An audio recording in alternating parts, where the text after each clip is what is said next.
Nikata, Yansi, Yowi, the up.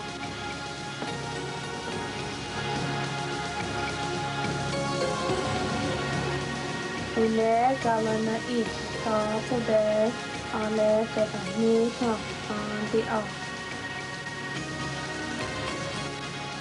Staye, Staya, Ule Galana eat, Dinha War, Nani, Na, Ina, the up.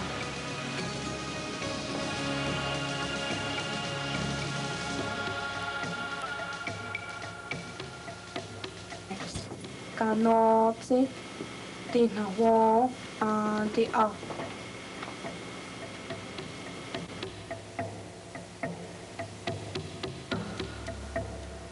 Don't stick here, stick the up. The collie, the toddy, the hasty, the yagi, the up. The collie, the horse up.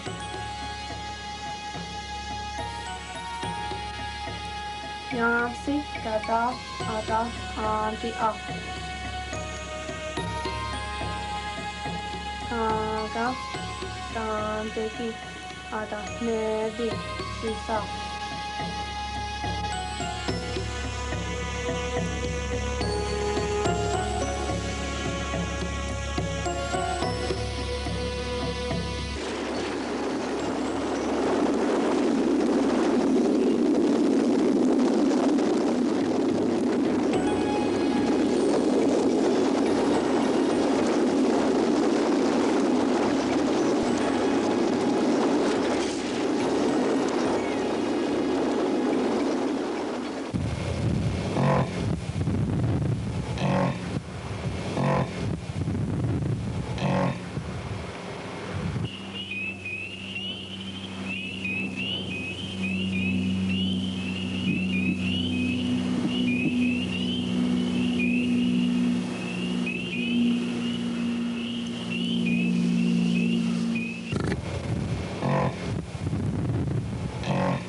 Welcome to Whitefeather Farm, home of the great American bison. My name's Freddie Perkins. I'm the owner and operator of Whitefeather Farm here in Wadsworth, Ohio. We have a unique operation here. We raise the great American bison. They're not an endangered species any longer. A lot of people over the years have considered them to be an endangered species, but myself and other private ranchers have started raising the great American bison as an alternative meat source for the American public. It has half the calories and half the cholesterol that beef has, and there seems to be a great demand in America for this kind of red meat product. We have approximately 100 to 150 head here at this farm at all times. We have mainly cows and calves here right now. Most of the bulls are at the other farm because we're having what we call baby bison days, July 3rd and 4th weekend here for the public. And what we basically did was just open up the farm to the public because their response of wanting to see the farm and the baby bison every year. And we have free admission, and we've invited some buckskinners to come, some people with some teepees, some frontier reenactment. They're doing some craft work just to educate the public and let them see what it was like before 1840, especially in that time period when the bison played such an important part in the history of selling this country.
There were approximately 75 million bison in America when the white men came to America.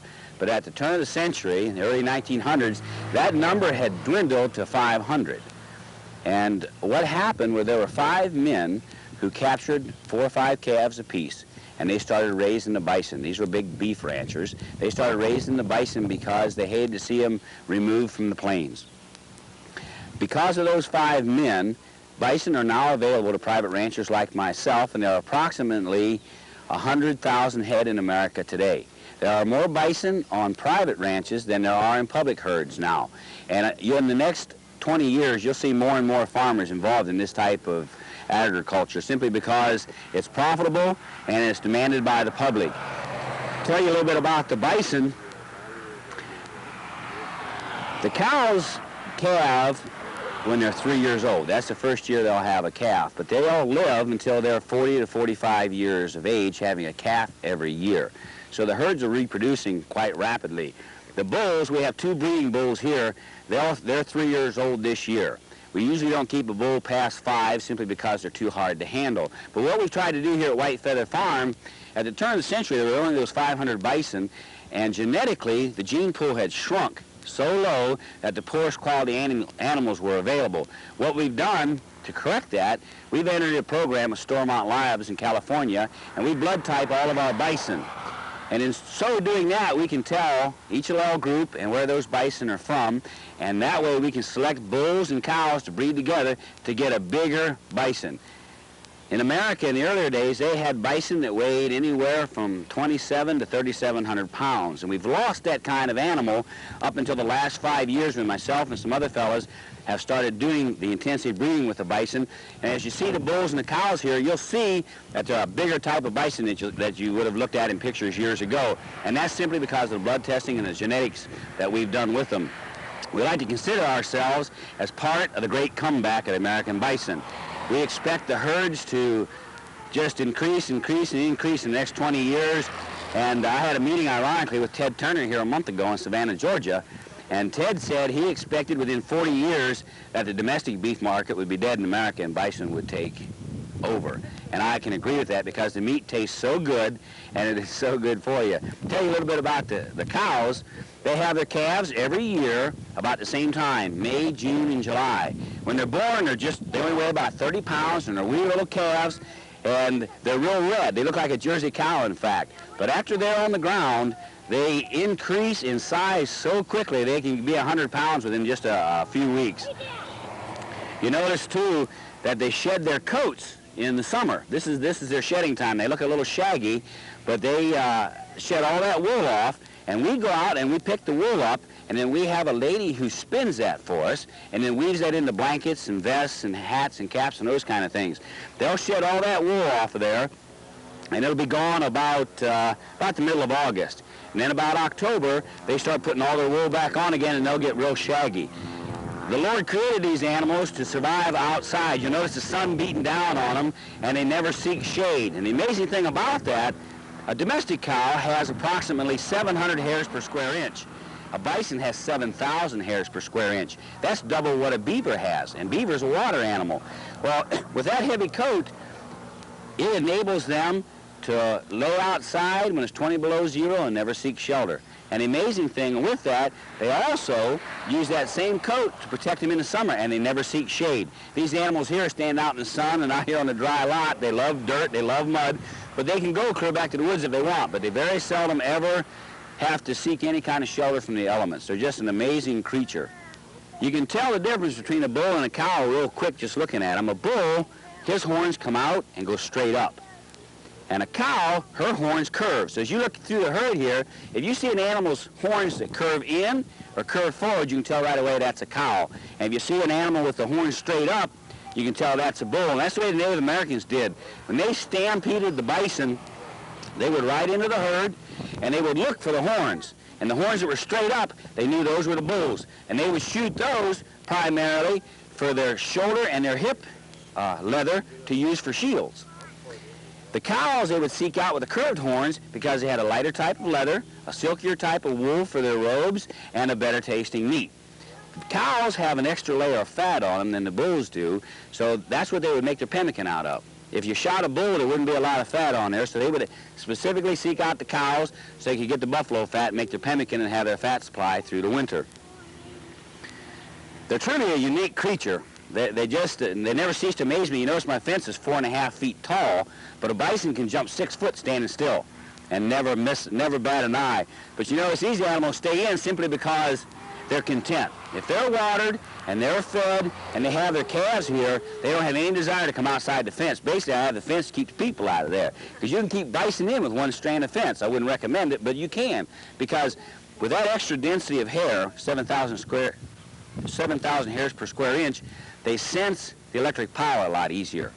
So one strand of electric wire will keep a bison in normally. But you notice we've got a corral here too, and that corral is 7 foot tall. When we want to transport bison from one farm to the other farm, we put them in that corral. Because when they get in there and get excited, that's when they want to jump. And it's all set up in there with gates that we can swing the gates around with no harm to the bison and move them very quickly and run them through the chute and put them on the truck. You'll also notice here on the farm, we have a red palpation cage over here. It's bright red, it's easy to see. We run the bison in there twice a year. And we put them in there, we vaccinate, we treat for parasites, we do a herd check, a health check, we ear tag. You notice these bison all have ear tags in them. We keep records on every one of them, age, how many times they've calved, disposition, if they're angry, if they're happy kind of cows, those kind. And we write all that down for the workers here. And so we handle them twice a year. And the interesting thing about handling them, here on the farm, I'm the head buffalo. When these bison see me, I'm the head bull here on the farm. And the reason for that, if you watch these bison for very long, in this herd here, there's one cow who's dominant, and she's the boss. And everything she does, all the other cows will do. And she asserts her dominance by touching the other bison. And if you watch, a head bison can walk up and touch every bison below that, and then the next bison in charge down below that, but a young bison can't touch an older bison. So what I do every year, I run them through that palpation cage, lock him in there with a headlock, and then I open the front chute so they see me, and then I rub them. I put my hand on the shoulder and I talk to them. That way, they can't get away, and they have to show submission to me, and I'm doing the touching. Then I turn them out of the palpation cage, and since I've controlled them, I'm head buffalo. In fact, if I'd walk in that pen and scratch around somewhere and walk out, every bison in that herd would walk up there the same place I was, one after the next, asserting their dominance and what order they're in that pecking order. Open that door. Yeah.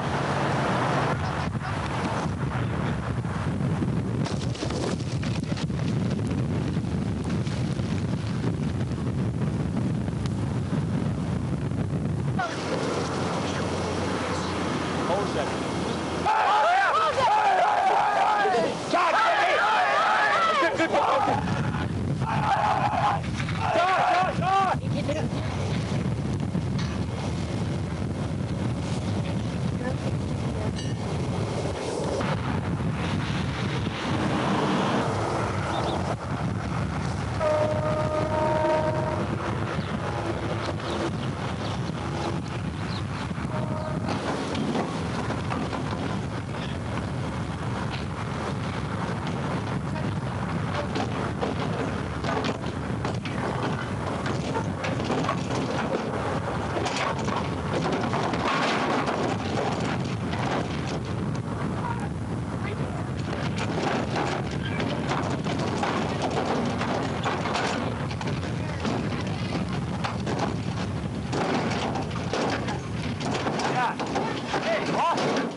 Doing yesterday, we take these little calves through here and we vaccinate and ear tag and worm. And that initial vaccination is a brucellosis TB vaccination. Then we take the bull calves and we put an ear tag in their right ear, and in the heifer calves we put the ear tag in the left ear. That way when we're working through the chute here, when we run the older animals, you noticed yesterday we ran the older animals through here, we could just look really simple where the tag was in the ear. And if the tag was in the right ear, we knew that that animal did not get a 7-way vaccine, which is a booster shot.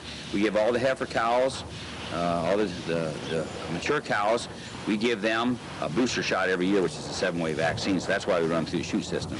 And it's real simple to take and look without lifting up the tail to find out what sex they are. We can just look up there at the head, see where the ear tag's at. And if it's in the left ear, they get a 7-way vaccine. If it's not, then we pass that vaccine up, because what happens, if you give that vaccine to a male, an adult male buffalo, it can make him sterile.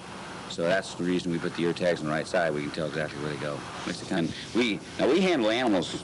We give all the shots ourselves, do all the ear tagging, but by law, you have to have a state veterinarian here to actually do the vaccination first time around. And he puts the state tag in their ear, which then that shows that they've been treated with the calf hood vaccine. And what that does, that exposes the animal to the actual disease. It gives them brucellosis, gives them TB, but a real minor amount, so the body will build an immunity to it.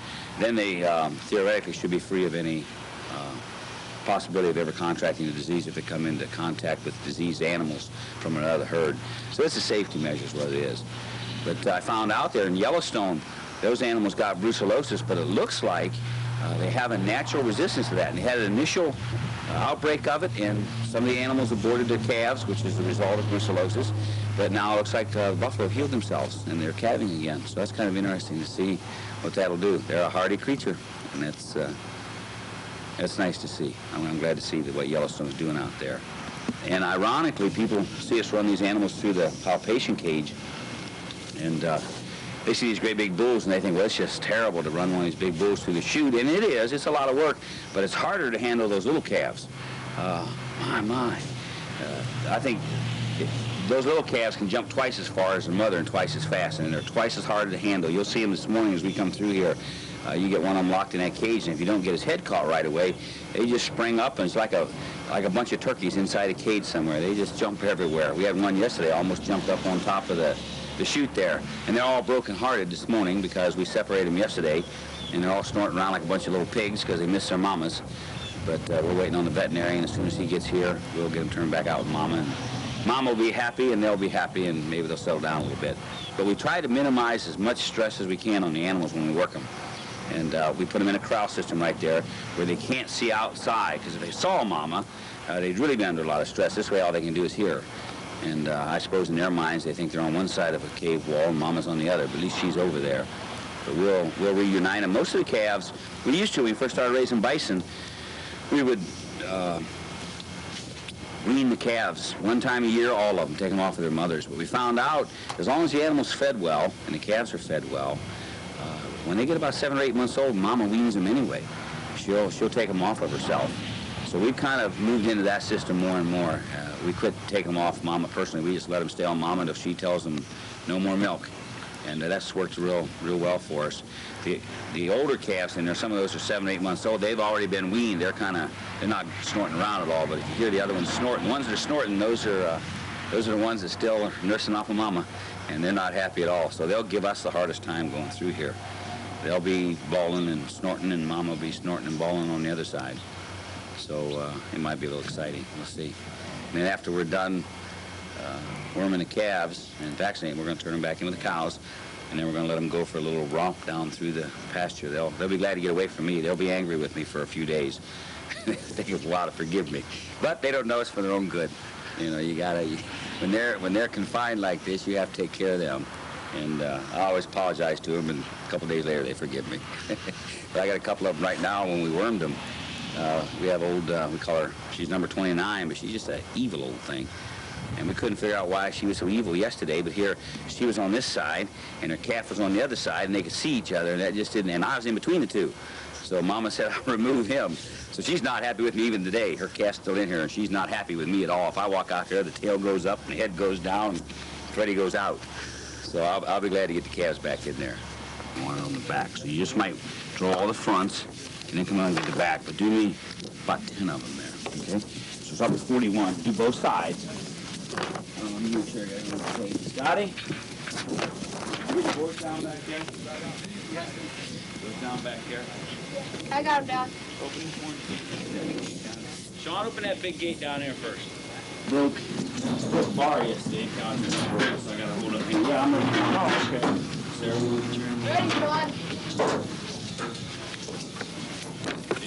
I'll run these through. I want to turn them out and put them back in where they were. You got a cow coming in there? Okay, Scotty. You keep the gate closed. I get calves coming here. All right? You are? Run them back out of there. There you go. Get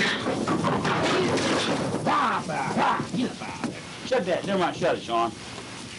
We just get all the calves there and then turn them out. I don't want to get in with these calves either. You don't? No, they go 100 miles an hour. Dad.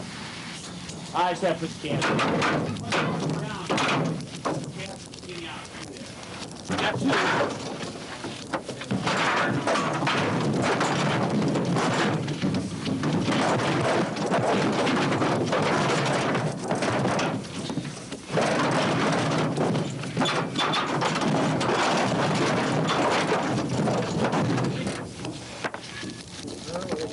Got a heifer. Okay. Wrong one. Do you have one for one? I have ivermectin here. I've got some. Okay. I've got some here. Okay. Injectable in the bathroom. Injectable ivermectin. All right. It's in a brown cage. Here, Scott. I know what it looks All like. right, just like that. I'm going to start with 40. That's a heifer. You have to write that down for me, Sarah. No. Right in here. Do you have a pen? They're all Yeah. over 4 months. Yeah. Wait, 40.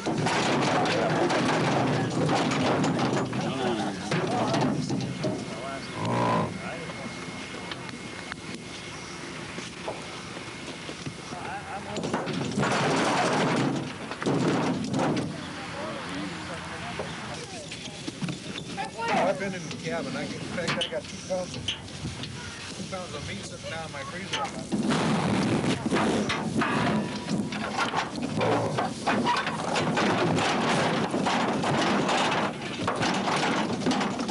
Good, you had this in where it was warm. Yeah. Makes it go a little better, It's doesn't a it? lot better that way. It was a lot better.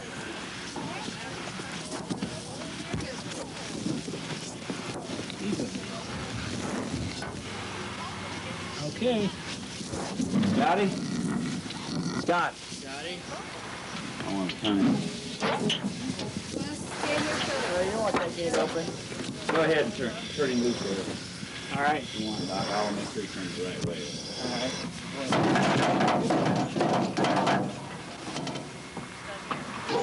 Got any?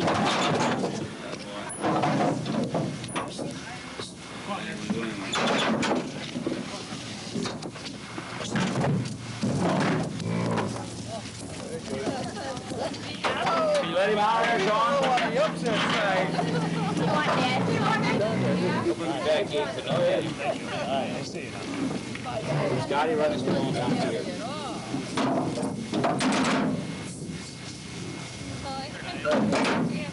Yeah, I guess he did. Oh, I don't want to go.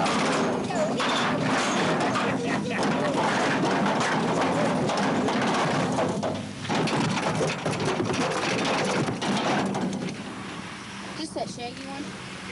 There's one that's really shaggy.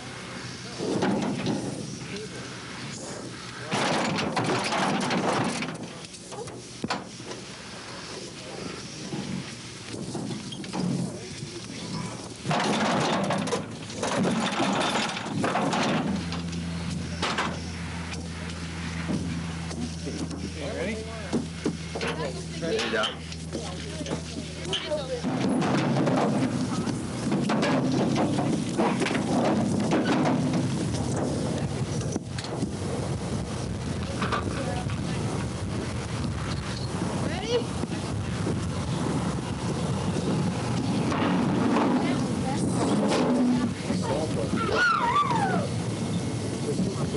We started raising bison about almost 5 years ago, and if you'd have told me I would raise bison 5 years ago, I would have wondered what would have happened to my life to change it so quickly. I'm a dairy farmer, but what happened was our family's been in America for 200 years, and we're tanners. We dress hides for a living in the winter, and I still carry that tradition on 200 years later. I tanned bison hides for a local farmer here in Medina, Ohio, Willard Stevenson, who owns Medina Hardware.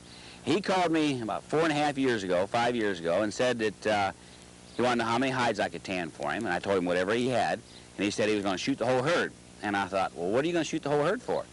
And he said, well, I'm 81 years old, I want to retire, I want to quit. And I said, why don't you sell them to somebody else? He said, well, you can't just do that with bison. You just can't sell one here and one there. They're a real type of herd animal. He said, no, I don't want to fool with the public. And he said, unless you want them.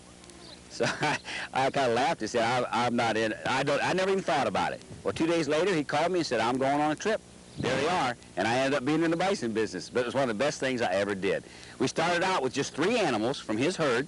We brought them here in '88, and we've expanded the herd to approximately 150 now. And that's basically been a response, as I said earlier, to the public's demand and desire for a good, healthy red meat. It's the only red meat that meets the American Heart Association recommendations. Our plans for the future, we have over 130 acres here. We have our fencing system divided up into intensive grazing where we've got 100 and some animals on 12 acres here. We intend to divide the farm up in sections each year, and our goal is to have 500 head of animals here in another year or so. And we are presently the largest bison herd in Ohio right now, and we plan on maintaining it and keeping it that way. I see it as a real future for agriculture. I see it as a real blessing to this area that farmers can raise a product like this. We've kind of demonstrated something new here in Ohio. A lot of people see bison and they think it's a western type of animal, but that's not true.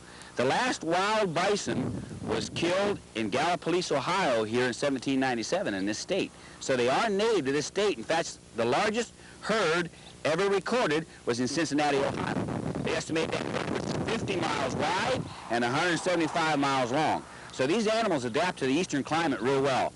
There are 2 types of bison, a mountain bison and a plains bison. And through our blood typing, we've been able to select and do a little breeding between the 2. And if you look at these bison out here, I can tell you looking at them real quick which has mountain bison blood and which has plains bison blood. They're basically the same type, except a plains bison is shorter, a little meatier, and a little blonder colored, and a mountain bison is tall, leaner, and a little blacker. So if you look out there and see some animals that are a little darker colored, they've got some mountain bison breeding in them. And the reason we done that is so we get a taller, heavier, meatier type of bison. These 2 bulls, breeding bulls we have in the other pen, are perfect examples of those 2 types. The one type is the shorter, squatty one is a plains bison. The taller, leaner one is a mountain type bison. We turn those bison into the herd, and they do our breeding for us. And it's kind of an interesting story. The head boss out here are the cows. And there's a head cow that's boss of everything. And what happens during the breeding season, the bulls go into a rut. And they'll start that in another couple of weeks here. And they're kind of friendly with each other now, but you give them 2 more weeks and they'll be fighting. And what they'll do, they'll fight with each other and try to assert their dominance over each other. And while they're fighting, this cow, head cow, she'll watch these bulls fight. And then she'll decide who she wants to breed her cows, and that's the only bull she'll let breed those cows in there. So she'll do all the selecting for who does the breeding on her herd, and she'll change that year to year normally, depending on what she wants and what she doesn't want. And she won't let any other bull come into the herd. And if you look at a picture from years ago, thousands of bison on a hill, if you look real close, you'll see them in little clusters. It's not one great big herd, it's just little bitty clusters of 25 to 30 animals. And that's normally 1 head cow and 25 cows under her, and then they move as a herd. So each cow has 25 usually related animals under her, and she does the breeding for that. And what happened was, they adapt to each other, the calves and the cows, as soon as they're born, that mother sniffs that calf, and she'll never forget that smell as long as she lives. And I think in the wild, what they did was the cow, if she calved a bull calf, and the bulls go separate from the cows all year, when they came back, she could recognize by the smell that that animal was related, and she wouldn't let it breed her group of related cows. And that's how the Lord planned that, so there wouldn't be any interbreeding. But at the turn of the century, when they were all lost, fellows just threw them together, and you had a lot of inbreeding. If you look at the bison herds today, you'll see some bulls with some curved horns. You'll see some cows with some straight horns. Those are all characteristics that have crossed over from interbreeding, and we're working real hard to take those out. You won't see any of that here, simply because we've worked real hard on it. Our cows, the oldest cow we have out here is 12. They'll live till they're 50 with no problem. I have a friend who has a buffalo cow that's 46 years old, and it has a calf every year. So they live a long time, and what we have here, basically, these animals, there's only one 12, all the rest are 3 or 4 years old. And I consider myself part of the great comeback. And what makes that interesting to me is I'm 44 years old, and these cows that are 3 years old, I'll be dead and buried in the ground, and by all likelihood, they'll still be having calves here for somebody else. And that makes me feel good. That makes me feel good that I'm part of that comeback, and I'll be dead and gone and buried, and here they go. And it's kind of an interesting story. The Native Americans felt, people ask me all the time, they say, well, how can you shoot these buffalo? You love them so much, how can you shoot a buffalo and eat them for meat like that? Well, that's what you have to do. That's what the Lord put them here for. Those bulls, when they get over 2 or 3 years old, you don't need them. All they'll do is kill the cows and kill the calves. They need to be moved out of the herds and put into the meat industry so we can make the money and keep raising these products. But I always like to tell the story of the Native Americans. Quantum Parker said they made a deal with the buffalo years ago. They said they talked to the buffalo, and the buffalo said, we'll give you all our bulls for meat if you make an agreement with us. And the Indian said, what's that? And he said, you bury yourself in the ground. If you bury yourself in the ground and nurture and fertilize the grass, we'll eat the grass and we'll give ourselves back to you for meat. So I like that kind of relationship with the buffalo. I work real hard for the buffalo. I take good care of them. They're happy here. They know me. I'm their head shepherd. And in return, they give me some nice big bull calves that I can sell to the public for burgers. Kind of excited to see this old cow with the bent horn be the first one to have a calf this year.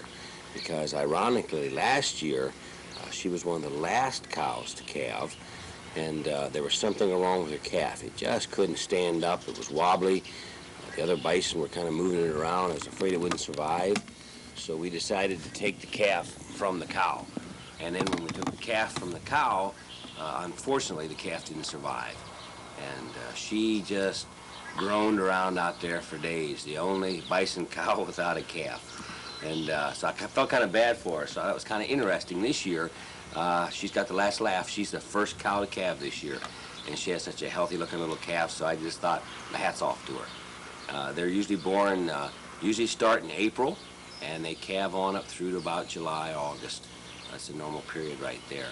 And we're always excited to see the first calf on the ground, especially a nice, healthy one like that. So she gets the blue ribbon this year. She's the first one to have a calf in April. Thank girl.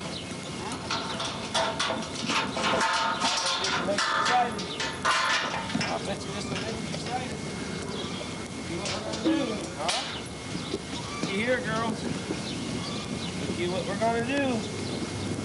What do you think there, old mean number 38? Huh? I see you're right up here.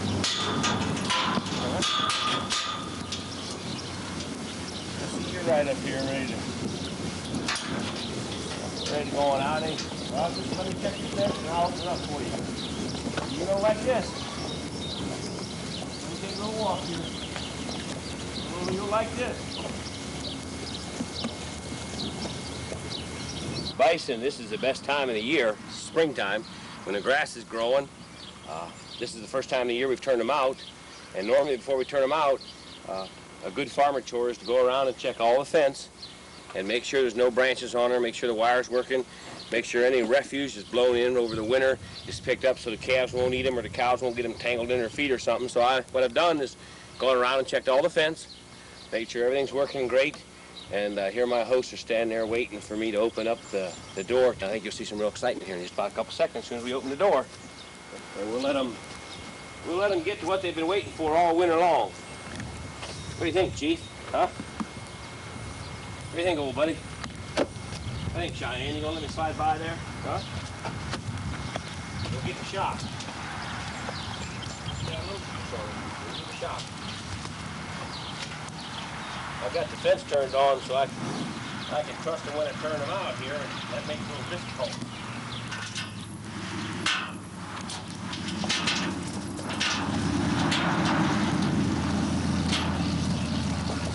Okay, girls, all yours. Have a good time.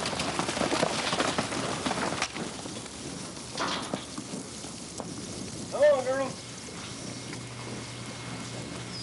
They'll eat for a few seconds and then they'll let her rip, I believe. Come on, girl.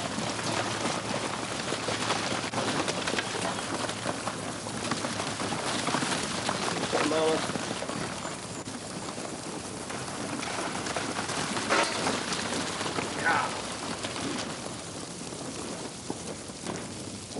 I like that, girls, huh?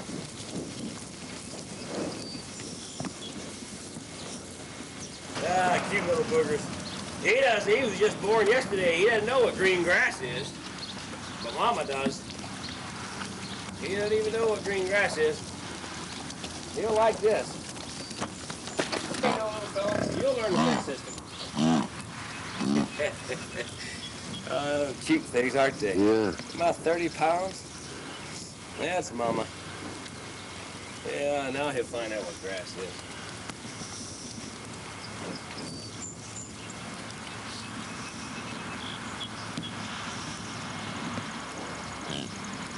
Oh, they're prettier up there, mud and all. Learn the fence system. I wish it was about a foot higher.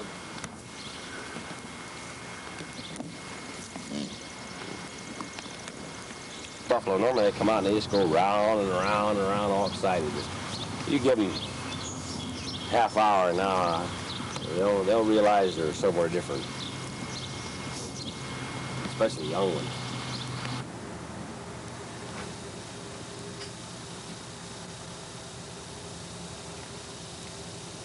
I think the most interesting thing living on a farm is you have a sense of freedom. Not freedom of the type most people would have in mind, but the freedom that according to how the weather is going to start on your day, you choose for yourself how you're going to spend that day. Now there's a large segment of the day is going to go toward your chores, taking care of the animals, putting in crops, getting fields ready, harvesting crops. But it's your choice to take that time and reap from it what you can. Seems like I'm always looking for time to try to just sit down and pick up something to read just for relaxation. You just seem to take each moment instead of just existing, you live it. And I think that's where the children have really grown in their character. I can see changes in them just in such a short amount of time in the way that they take everything as a challenge rather than a burden, and that's something I really appreciate in them. It's just a sense of knowing that they're needed, and out of that grows that sense of responsibility. And through that, they've learned some excellent work habits, even at their ages. It's not unusual for any of them to be able to tell their children they started unloading hay wagons when they were 4 or 5 years old, even if it was the type of thing where they just sat on the top bale and ran into the house to refill the cooler with cold water. So just a sense of belonging, I think, has really added to their growth and their personalities. It's something that gives them a special quality. About 195 years ago in Belmont County, Ohio, a gentleman by the name of Reuben Perkins built a log cabin to establish a settlement for himself and his wife Elizabeth and their family. And that cabin is still standing to this time, although it's almost in total disrepair. But that sparked an idea in Fred's mind when we visited that about 5 years ago. So Fred took the dimensions of that building and constructed this one. He sawed all the logs from local poplar, and he and the children spent the greater share of a year working on this. It became quite a family project, but we are known for usually having at least one project a year, and it was a lot of fun. They put their whole heart into it because they sensed the fact that they were carrying on a tradition that had been started so many years ago by their ancestors. And the concept of the building originally was to run a fur and tanning shop. And that was before the buffalo came into our lives. And once that happened, the concept of developing a meat store pricked our hearts, and we just decided that it would be something that really would be the answer to a lot of people's prayers as far as their health problems go. And through that, we've been venturing out into different areas. We've gotten orders from all over the country for the meat. We run a very good mail order business, and that's the part that really is encouraging. Then you know in your heart that it's doing a lot of good things for people's health. And it certainly isn't your average meat store. Most people come here and they expect to see something on the order of a modern deli, lots of chrome and glass and shiny surfaces, but I think what they really find they enjoy and appreciate. It's unique, and it recaptures a lot of historical flavor that people never realize that they miss so much. And they can come into our shop. We could show them artifacts that have been native to the state, reproductions that are very good quality. We can show them buffalo hides that we've tanned, which is something that's been in the Perkins ancestry for a number of years.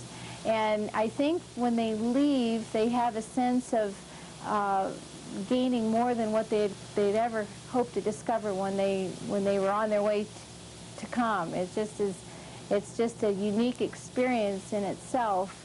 The fact that we've had people from all over the world not only coming by, not necessarily just to see the buffalo, but just to visit a family that has had their roots in this country for over 300 years.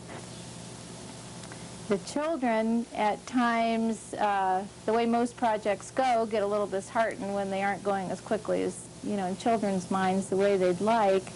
But it's the concept that you do your work first and then you have your time off.